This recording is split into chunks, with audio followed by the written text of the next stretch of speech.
My name is Alyssa Cooper. I'm the Executive Director of the Knight-Georgetown Institute, and really delighted to be hosting all of you here today. You are, in fact, on a Georgetown campus, in case you're confused about where you are.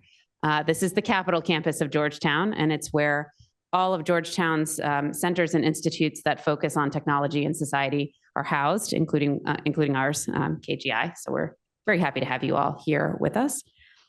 And even more delighted to welcome our next keynote speaker, Filomena Chirico from the European Commission.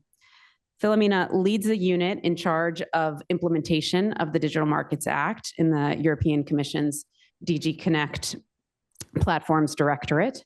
So she is at the very bleeding edge of enforcing this new regulation. Previously, she was an advisor in the Cabinet of European Commissioner Thierry Breton for the new EU digital regulations, the Digital Markets Act, and the Digital Services Act. She holds a degree in law and a PhD in institutional economics and has over 20 years of professional experience in competition and regulation in the digital sector. We are really delighted to have her join us today and give us her thoughts as the lead enforcer of the DMA. Thank you, Filomena. Thank you, Alyssa. Can you hear me over there? Yes, we hear you very well. Perfect.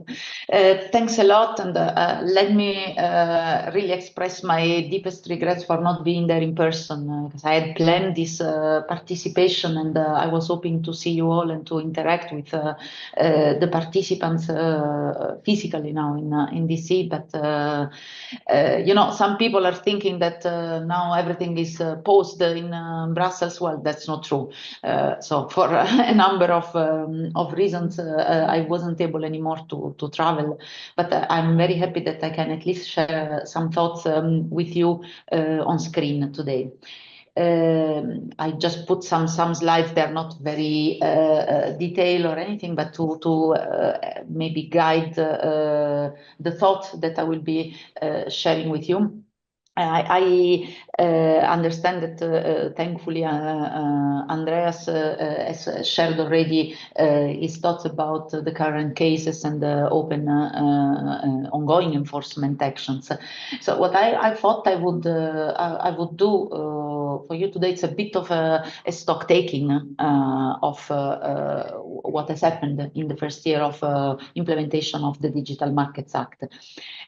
So to start with, I thought of going back a bit to the why, because you know, there has been a lot going on, and there has been a lot of talk and a lot of reflection and the change in the public narrative around platform regulation, and I wanted to just a bit maybe go back to the basics and of the why we have the Digital Markets Act to begin with, and the sheer size of or the sheer importance actually of what we call gatekeepers, or according to with other names in other jurisdictions. So the big intermediaries that we all rely on for a number of activities, but they are now a central point of access and control of information,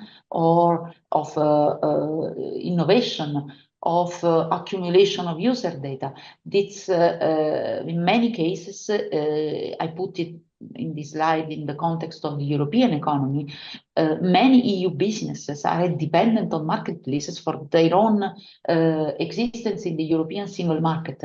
Many European consumers and business users are locked in a couple of proprietary or in any event more or less closed digital ecosystems. So this is something that is of utmost importance for Europe. It's not what one might think. You know, the regulators, they just love to regulate. So let's put out there some rules. We're talking about something really big and important for EU citizens, for the EU economy. And you know, we have had a change in the political leadership. So this was a very eventful year. There was change of political leadership everywhere, or in many places around the world. So in Europe, we have a redefinition of the European priorities. They are perhaps not very different from the ones before, but every time there is a change in the political landscape, we have to redefine how what we do fits in this political expectation and the expectations of the elected representatives in the EU. So if now the goals, broader goals of the EU are competitiveness, digital transformation, innovation, well, the DMA is a tool that fits quite well into this narrative. And I think Fiona was mentioning it before and reminding the Draghi report. I listened a bit the previous debate, although I had to go back and forth. So I'm sorry I missed the full first part of the morning session. But I heard so the reference to innovation, the reference of the contribution of the DMA to this, and so just wanted to make the point that we have been explaining to our political leadership how our work fits for this into this narrative, and how we intend to continue working in this direction for the objectives and the goals that that we now have all of us in the European Union and the Commission. So coming down from the overall objectives to our life, so we are getting into the DMA anniversary of March. So in a month time, it will be 1 year from DMA Day. I think Fiona was calling it a choice day or something in some conversations a while ago. So the general feeling about the past year, the first year of enforcement, is represented by what a year this week has been. This has been really the feeling throughout, like every week, every month in the 2024. There was a lot going on, a lot of action, a lot of enthusiasm, a lot of motivation for making things happen and bringing about change.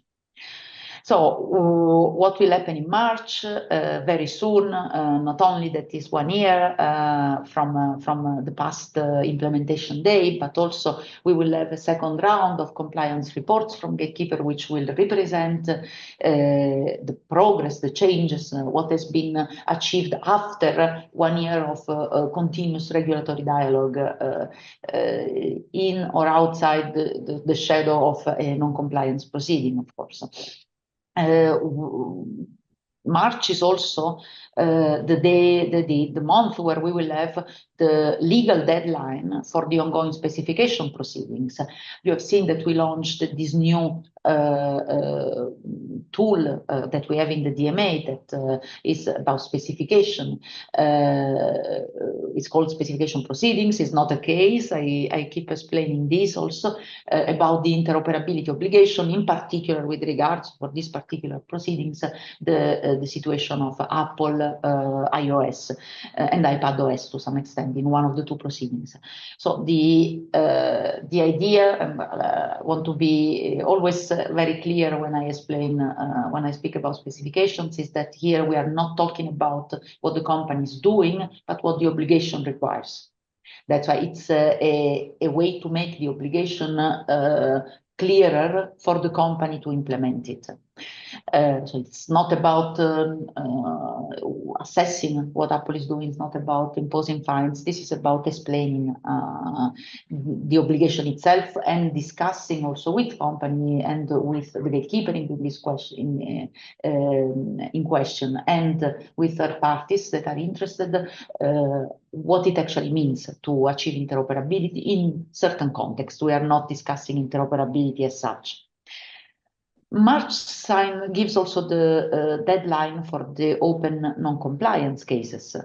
Differently from the specification, here it's a best endeavor deadline. So we always said that we are working towards the deadline.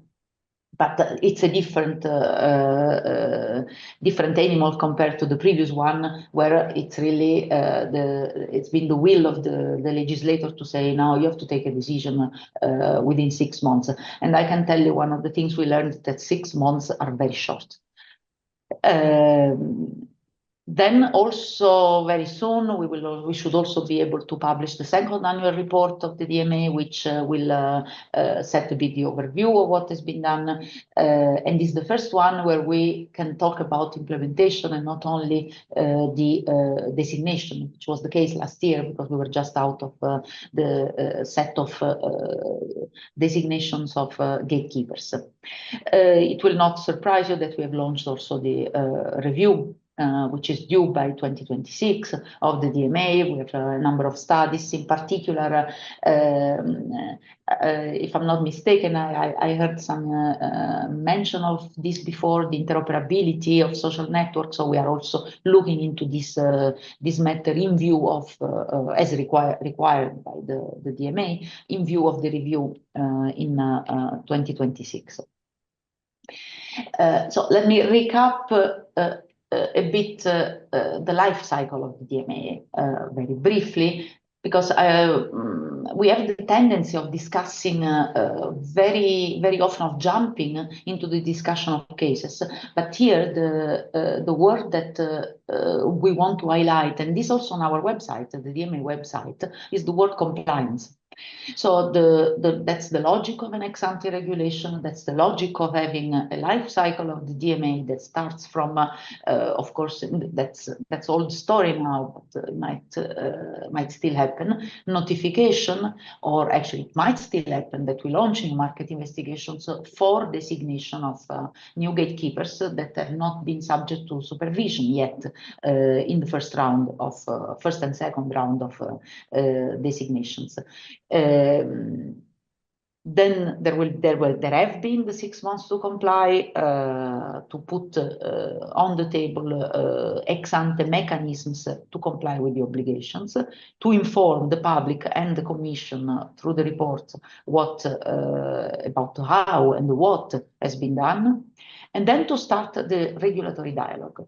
That's a very important point, because for me, because what we have been discussing a lot are as I said, the various open cases.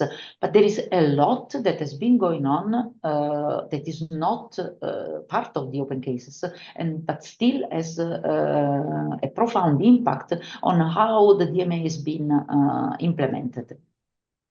I mentioned the specification proceedings. I mentioned the non-compliance cases, and which might be accompanied by fines. And then in the future, we'll see if we need to also activate the systemic non-compliance provision that we have in the DMA. So what I was trying to say is that the implementation by philosophy behind the DMA actually is that most of it should be done via regulatory dialogue. But we are, of course, not naive with regard to that.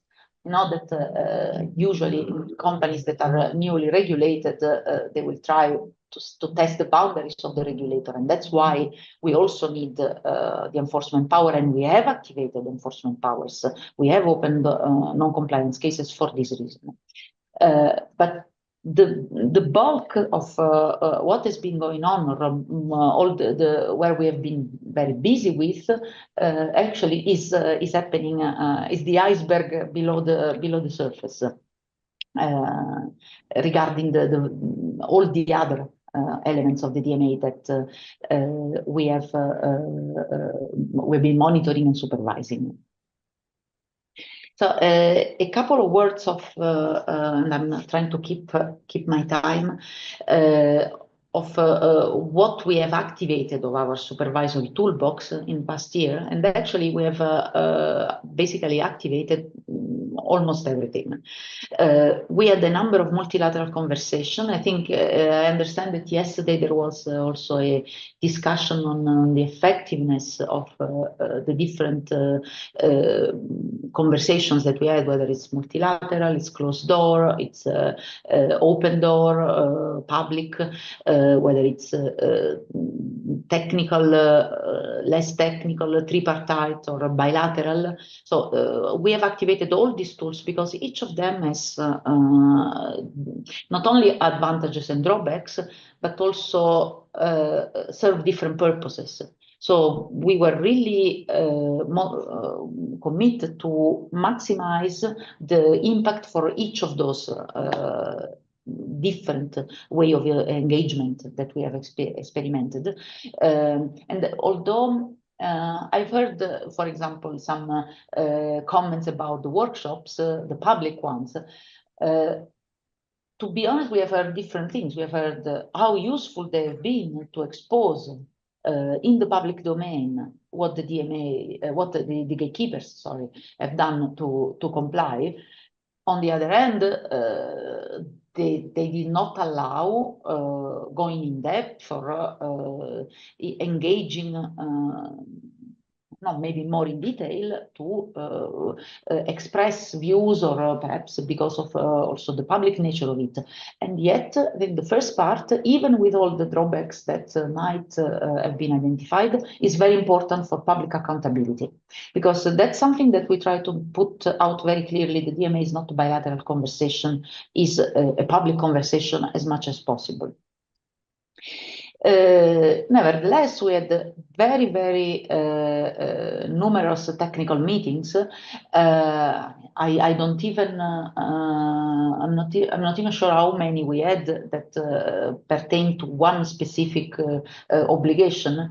I think we counted more than 60 just for the specification discussions, for example. So it's and this I'm talking about not about exchange of views. We're talking about really technical discussions going to the heart of how certain features work and how interoperability should happen between a device, because we are discussing this, and an operating system. So this was very, very useful as well. I mean, one of the takeaways from this particular experience, and I'm sorry to put it a bit like this, you put the engineers in the room instead of the lawyers, you find solutions instead of problems. So that's also something we need lawyers too, of course. I have law degrees, as you know, so it's I'm not talking against my own crowd, but still, engineering and expertise helps. We had regular exchanges also with the head of the compliance function in each of the gatekeepers to discuss not the substance so much, but more how the compliance is going, how the companies are interacting with the regulator, and how the process is progressing. And this is sometimes we have it was just a regular touch point. On some occasions, it was an escalation tool. So there is something that doesn't work. So, for example, about the request for information or for internal documents, to understand, to a bit bridge the gap in information available between the regulator and the gatekeeper. Then we have also used this tool to escalate this maybe some hiccups that were emerging in that context. I already mentioned, okay, we have issued a retention order for the first time in European enforcement practice. That's already March of last year, seems a long time ago, but of course the new gatekeeper also got one when was designated. I'm talking about booking.com, and the specification and the non-compliance cases, I also briefly already touched upon them. And just a word on the specification proceedings. what I said before, the DMA is a lot about the public conversation. The specification proceedings prescribe exactly a public consultation on what the Commission intends to do. So it's another proof that the more we put there out for feedback, for collecting information from the outside, having experts, the better for the success of the DMA. And actually, it's not on the slide, but actually we have also hired experts to work with us. So it's one big element or combination of elements that contribute to the supervisory activity that we have been performing. Now, this very cluttery slide is because I'm not particularly good visibly at making a nice depiction, but this was meant just to show some of the things that have changed. And by no means I'm saying that they have changed perfectly, but these are examples of an observable impact of the DMA. The choice screen for browsers and the fact that it has allowed growth, albeit might be better certainly, but growth of smaller browsers which were not available to certain users before. The data portability API, there is no open proceedings on the obligations regarding data portability, but all gatekeepers have developed new tools to allow this. This is an important innovation enabler for smaller companies and startups that can make use of this data to develop new products. And new services and innovative services for users. And then, of course, the steering and the alternative app stores. And once again, we have an open case, so we're not fully happy with the opening of alternative distribution channels, but for the first time they exist. So, one word before my final slide about the one point. I'm just back from a global regulatory or digital competition forum organized by the Japanese Federal Trade Commission. And this was extremely prominent in the discussion across different authorities. So gatekeeper power is a global issue. It's not a European issue. It's not only an American issue. It's not only a Japanese issue, but it's an issue we are facing across the globe. And more jurisdictions are regulating in one or another direction. There is, we observe an alignment in issues and also in objectives of what the jurisdictions and the authorities expect to happen. We have different legal frameworks, we have different tools, and that makes it perhaps more less straightforward to say like, okay, we all do the same thing. Problems might have emerged in slightly different ways in the different jurisdictions. I think what emerged as something very important is that the outcomes should be aligned if we want to maximize the impact vis-a-vis companies that are, I mean, bigger than the size of many countries in terms of their market value. So the conclusion of that conversation back in Japan was the importance of strong international cooperation and exchanges. At technical level, it doesn't need to be some announced political or whatever. It's really for technical things that we are all facing in the different jurisdictions. So my last point, and then I'll leave it for the panel, because I think I'm also going a bit over time on this, is some takeaways from the first year of implementation. So one thing, actually, I think I already said it halfway through the first year of implementation of the DMA, competition and regulation of all debits die hard. It's difficult to get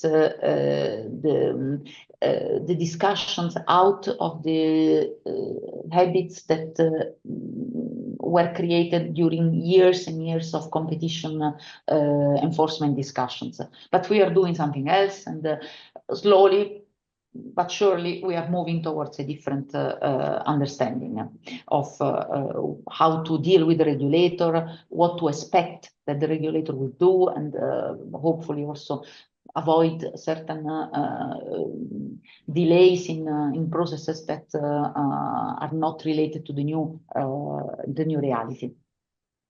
This is something that emerges across the different discussions, regulatory dialogues, cases, and everything. There are recurring issues that come up. They always concern technologies and how they work, and in part is how we don't know how they work, in part is how we make them interact with third parties. And of course, the fact that the gatekeeper controls how the technology works, and how do we audit the technology to ensure also in the future that what we have achieved in terms of opening is not rolled back. User interfaces. This is every time we are talking about user-facing service, the word dark patterns comes immediately. The user journey, friction. I mean, that really cuts across all obligations. The discussions we are having, and the importance of getting feedback and surveys before actually rolling out a specific interface. And then monetization. I mean, follow the money, and that's where the heart of the problems in many cases will be. I mentioned the importance of third party and user involvement. That's another important element I wanted to point out, and this that was discussed before, I think, or mentioned at least. There are different regulatory frameworks that apply to digital sector and digital markets. So the coordination across the different regulators is very, very important. So as you know, in the DMA, we have the high-level group, which the European Parliament wanted to add to the structure we had proposed, the governance we had proposed. We had the number of meetings of the high-level group, and we have been coordinating multilaterally, but also bilaterally with the regulators that are in charge of data protection, for example, consumer protection, but of course competition, of course the different areas that are concerned. The point I made before on impact, it doesn't matter. There are a lot of synonyms around the world, whether it's gatekeepers, companies with significant market, I forgot whatever that is in the different countries, and what they have to do according to the regulator is either compliance in Europe, conduct requirements in the UK, remedies in other jurisdictions where there is no regulation, no regulatory framework. At the end, we will be talking about the same thing. And so what I said before, maximizing the impact requires having a clear alignment on where we land with the gatekeepers. Then the number one FAQ is, what about AI? It was discussed before. I will not dwell too much into it. This is the question that now everybody's been asking.